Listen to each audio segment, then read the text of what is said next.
Aku dan Agus seperti tersihir. Tanpa berkata panjang, aku dan Agus menuju tempat tersebut dan dibukakan pintunya.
Aku mendapatkan kabar interlokal dari keluargaku di Pekalongan yang disampaikan oleh tetanggaku. Pada saat itu, pemilik telepon di kampungku hanya satu orang, yaitu yang tetanggaku yang baik hati ini. Sedangkan keluargaku yang berada di Pekalongan, ayah dan ibuku beserta kakakku selalu mencatat nomor ini bila ada berita-berita yang penting. Diberitakan bahwa ayahku sakit keras. Untuk itu aku diminta untuk segera ke Pekalongan untuk pulang di sana. Tetanggaku yang baik hati, di mana tempatku kos di sini, kuucapkan terima kasih, dan beliau juga mengatakan, sabar ya Mas. Demikian Bapak itu menyampaikannya dengan sangat tulus. Baik Pak, terima kasih. Jam tak lihat sudah pukul 11 malam. Aku akan berangkat malam ini juga. Teringat sekali bahwa perjalanan menuju ke Pekalongan ada satu tempat yang memang banyak sekali terjadi hal-hal yang di luar nalar, yaitu Alas Roban. Untuk itu aku menghubungi sahabatku si Agus, di mana sahabatku ini adalah seorang sahabat yang baik hati, yang di situasi manapun Agus ini tidak pernah menolak bila aku ajak atau aku mintain tolong apapun. Untuk itu aku bergegas berangkat dengan membawa seadanya saja yang aku bawa, dan aku akan mampir ke rumah temanku Agus untuk aku ajak ke Pekalongan.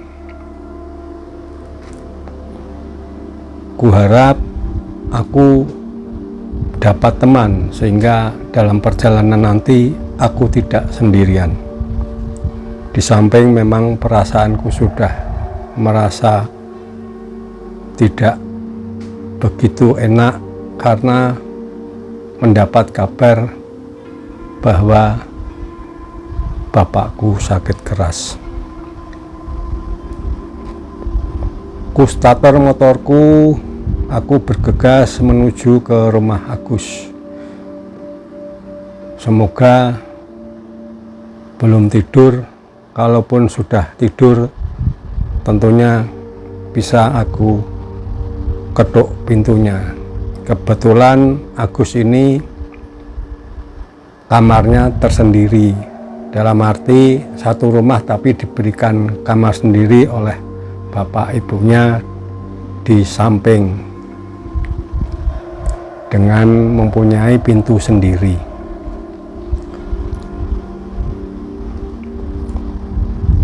Sampai di tempat Agus, terlihat sudah begitu gelap, hanya lampu-lampu penerangan saja, kegiatannya tidak ada, tentunya sudah pada istirahat.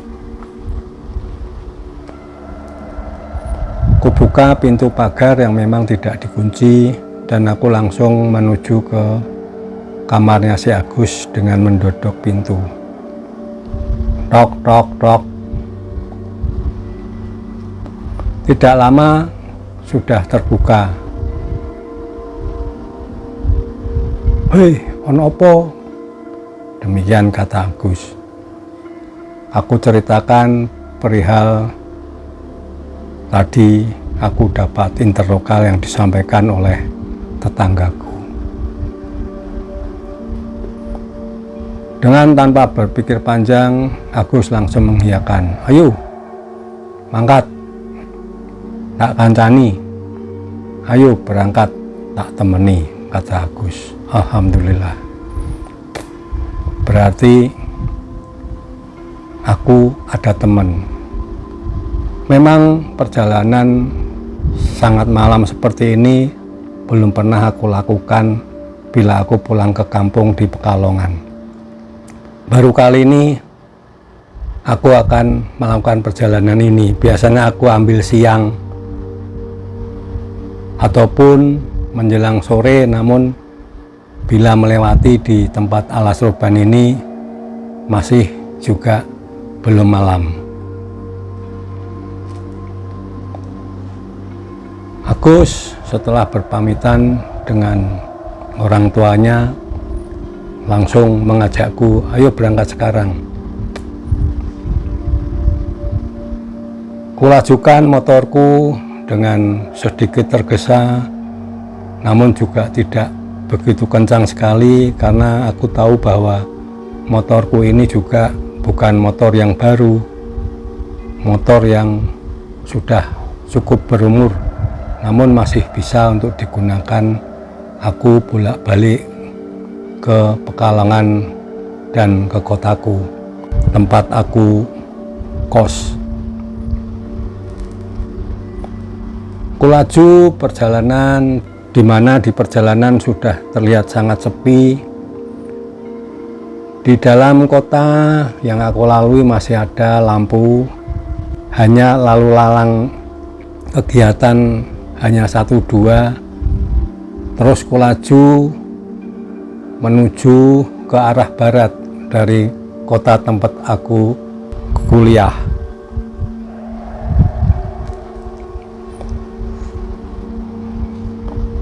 Tibalah dalam suatu desa yang juga sudah mulai gelap. Akhirnya pada satu daerah yang tadi aku khawatirkan, alas roban. Saat itu belum ada jalan tembus yang dibangun oleh pemerintah, masih utuh. Jalan hanya satu, di mana harus melewati sebuah hutan alas yang sudah terkenal bagaimana kalau malam hari banyak cerita-cerita yang di luar nalar. Aku berdoa dan juga tentunya temanku Agus sudah bilang, "Kamu ngantuk atau tidak? Kalau ngantuk aku yang mengendarai. Demikian Agus. Aku bilang tidak. Sebenarnya aku memang sudah lelah. Bahkan kantuk yang sangat berat, namun aku tahan. Aku tidak mau merepotkan Agus. Aku ditemani untuk dia berbonceng itu sudah sangat terima kasih sekali. Sahabatku satu ini memang dia orangnya sangat baik. Ku masuki alas sorban ini dengan kegelapan yang ada, sedangkan lalu lintas juga sudah sepi. Jam sudah menunjukkan seputar jam 2 malam. Di antara rasa capek dan kantuk, aku melalui jalan ini dengan sedikit rasa was-was dan juga kutahan kantukku terus melaju. Agus masih dalam posisi memboncengku dengan tangan didekap di pinggangku. Tiba-tiba dalam kegelapan malam, kulihat di antara kantuk dan rasa capek ada 2 anak kecil yang berada di sebelah kiri seperti ada satu perkampungan. Anak kecil itu seperti memanggil. Aku masih berpikir, malam-malam kok ada anak kecil ya? Apa mungkin dia tersesat atau bagaimana? Aku terus melaju untuk mendekati 2 anak ini. Dan anak ini seperti melambai-lambaikan tangan dan dia akhirnya berjalan menuju ke suatu tempat yang terus aku ikuti. Ternyata anak ini menuju dalam satu rumah yang besar. Aku di antara capek dan kantukku, aku juga tidak mengetahui apakah aku ini sadar atau tidak, namun yang jelas aku berpikir bahwa aku masih dalam kondisi sadar. Demikian juga Agus. Tiba dalam satu tempat itu, anak itu masuk dan seperti mengajakku untuk masuk. Baiklah, sembari meringankan kantukku, aku tak coba berhenti sebentar. Barangkali mungkin aku didangkan kopi atau minuman sedikit juga lumayan. Pintu terbuka dan aku kaget karena apa? Tadi anak kecil yang masuk ternyata setelah ditutup kembali oleh anak tersebut dan dibuka kembali, yang muncul adalah seorang wanita cantik. Seorang wanita yang parasnya memang sangat cantik sekali. Aku berpikir apakah ini ibunya. Aku dan Agus berkata sendiri, "Kui sopo yo? Itu siapa ya?" "Wah, enggak tahu ya. Coba kita tanyakan." Sebelum sempat menanyakan, wanita cantik ini mengatakan, "Ayo mas, masuk dulu. Kesini dulu, minum. Kan capek di perjalanan," kata wanita itu. Aku dan Agus seperti tersihir. Tanpa berkata panjang, aku dan Agus menuju tempat tersebut dan dibukakan pintunya. Langsung dipersilahkan untuk masuk ke ruang tamu. Aku dan Agus duduk di ruang tamu. Sepertinya rumah ini rumah yang sudah tua, namun masih terlihat bersih.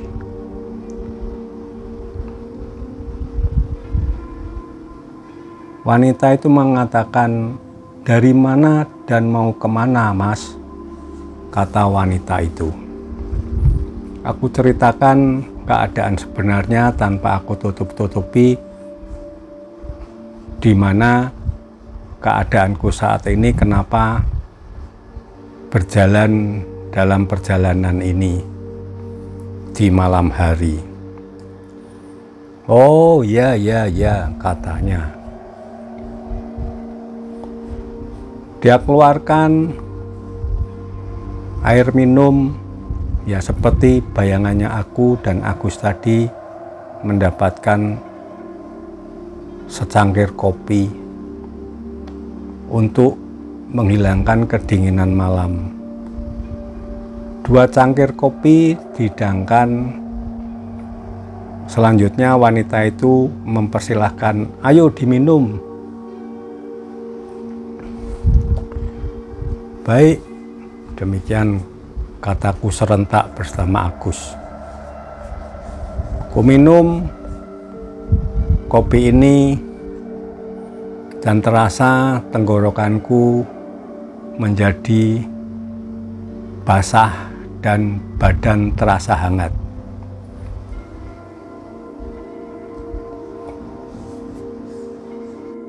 Tiba-tiba terdengar suara petir dan hujan yang menyelimuti di rumah ini dan juga di luar. Suara gemericiknya air hujan dan juga suara petir yang menyambar tiba-tiba datang. Wanita tersebut mengatakan, "Sudah, tidur di sini dulu, istirahat di sini dulu. Ini cuaca tidak bersahabat, hujan dan juga ada petir. Besok pagi dilanjutkan lagi." Demikian kata wanita itu. Aku berpikir bahwa aku harus segera pulang ke Pekalongan karena kabarnya bahwa memang bapakku sakit keras.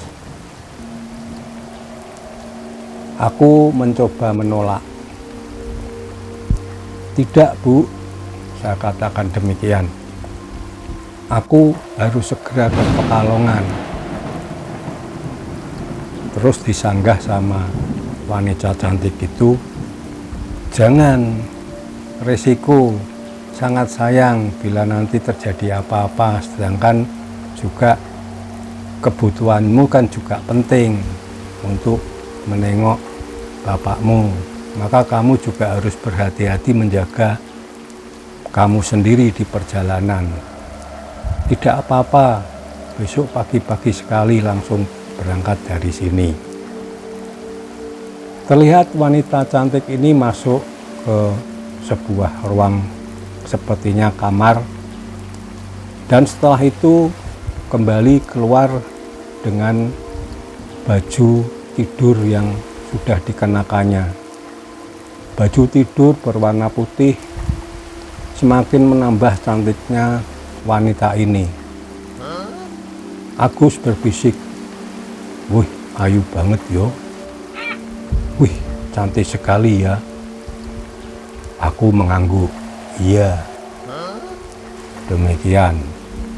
Wanita ini membawa 2 selimut yang disodorkan ke kami dan ditaruh di meja.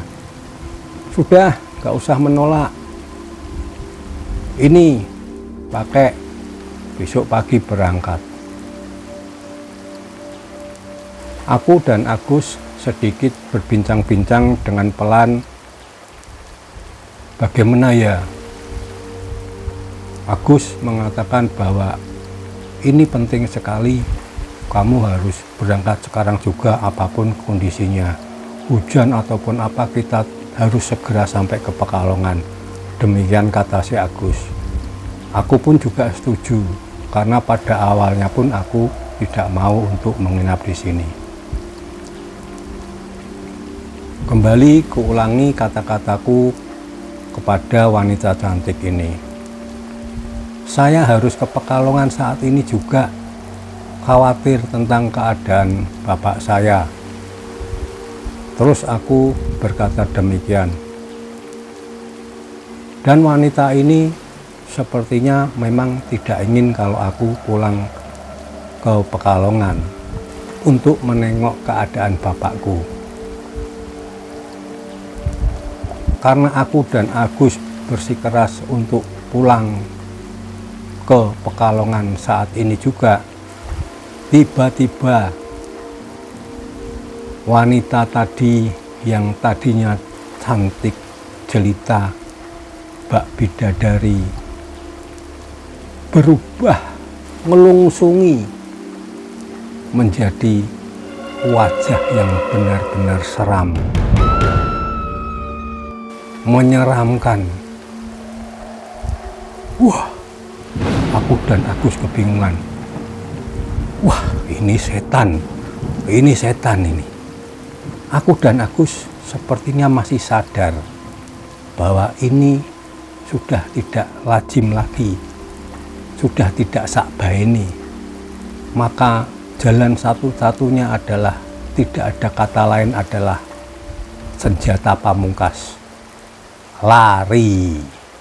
Ya, aku lari, berusaha membuka pintu dan ternyata bisa dibuka dan berlari kencang untuk menuju ke arah motor, karena motor ini parkir di halaman yang besar. Kulihat sama Agus tidak ada motor itu. Lah, kok nggak ada ya? Lah, mana? Dan wanita ini terus mengejar dengan ketawanya yang sangat-sangat menyeramkan sekali. Aku dan Agus begitu gugup, akhirnya lari kencang. Jangan sampai ketangkap oleh wanita mengerikan ini. Benar-benar mengerikan. Lari sekencang-kencangnya dengan si Agus. Sudah lari. Dalam lari tersebut terus wanita menyeramkan ini benar-benar mau menerkam. Dan dalam keadaan gelap gulita, sepertinya depan aku bersama Agus menabrak sebuah pohon. Dah! Sudah tidak ingat-ingat apa lagi.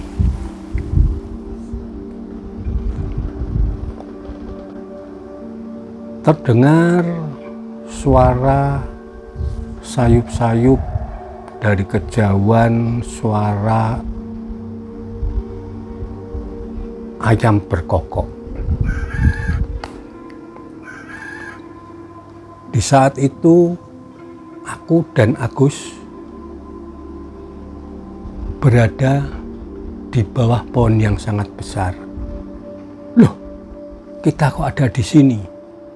Lah, tadi kan ada wanita cantik ya. Kita keheranan semua. Lah, sekarang ada di pohon besar seperti ini. Terdengar sayup-sayup lagi, kumandang azan subuh. Cuaca semakin terang, di mana aku dan Agus dalam kondisi keheran-heranan sendiri. Cuaca berubah semakin terang sehingga wajahku dengan wajah Agus terlihat dengan jelas. Dalam kebingungan kami, tiba-tiba datang seorang bapak tua, sepertinya warga di seputar kampung sini, di seputar hutan sini, yang sedang mencari kayu bakar. Loh mas, kok ada di sini? Aku ceritakan keadaanku, di mana aku masih ingat sekali. Oh iya mas, iya. Itu Anda masuk ke daerah Wingit, daerah halus, tempatnya makhluk halus mas. Demikian kata bapak itu. Dalam kesadaran aku dan Agus, teringat motor yang aku bawa. Di mana ini ya? Akhirnya bapak ini kuceritakan tentang keadaanku. Oh iya mas, ayo jalan ikut aku. Kutunjukkan motormu. Biasanya bila kejadian seperti ini ya hampir-hampir sama. Motornya mesti ada di sana. Akhirnya diantarkan oleh bapak pengambil kayu ini. Motorku bersandar di sebuah pohon di mana agak masuk dari jalan raya. Lah, aku dan Agus masih bergeleng-geleng. Masih bergeleng-geleng dengan kisah yang dialami ini. Selanjutnya bapak tua itu mengatakan, sudah mas, hati-hati ya.